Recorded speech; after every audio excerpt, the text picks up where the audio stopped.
All right, we're going to write an explicit formula for the nth term of the given sequence. If you notice, it's being multiplied by -3 every time.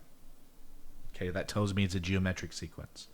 And so the formula for a geometric sequence is a sub n equals your first term, or we can say a sub 1, a or a sub 1, times your common ratio to the n minus 1 power.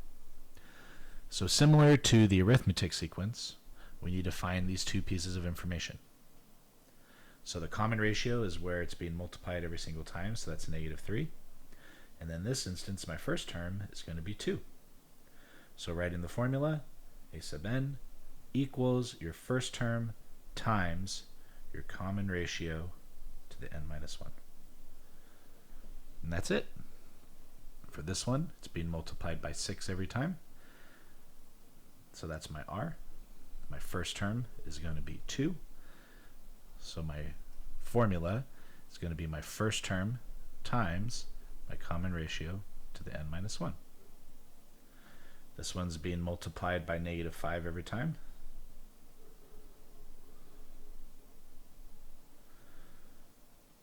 So that's going to be my r. My first term is -1.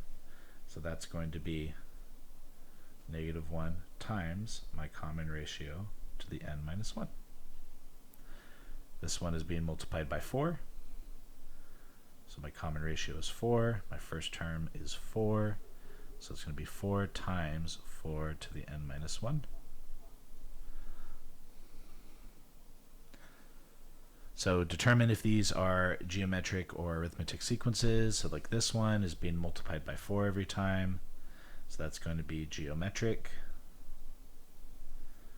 This one is being multiplied by 5 every time. So this is going to be geometric. This one is, that's -10, or add 10, and then plus 10, and then plus 10. So this is going to be arithmetic. This one is -100 every single time. So that's arithmetic. And then this one looks like it's +4 every time. So this one is also arithmetic. Simplifying the square roots. So this one, see 42, I know is going to be 4 and... No, 4 doesn't work.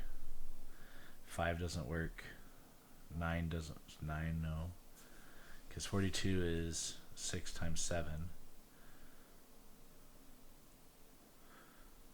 Yeah, nothing. So that's itself. 80, you can break that into the square root of 16 and the square root of 5. That's just 4. So it'll be 4 root 5. If you have a negative, that's imaginary. So that's the square root of 50 times the square root of -1. And so that becomes I. The square root of 50 is the square root of 25, and the square root of 2, square root of 25 is 5. So this is 5 root 2 I. So what is f of 4? So that means you go over to 4. Whatever the y value is, that's -3. What is when it says f of x is -1? Remember, f of x is y. So it's saying when my y is -1, what are we looking for? X.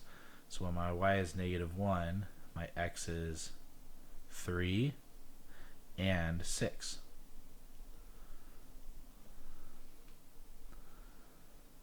Where is f of x equals -3? So that's going to be 4.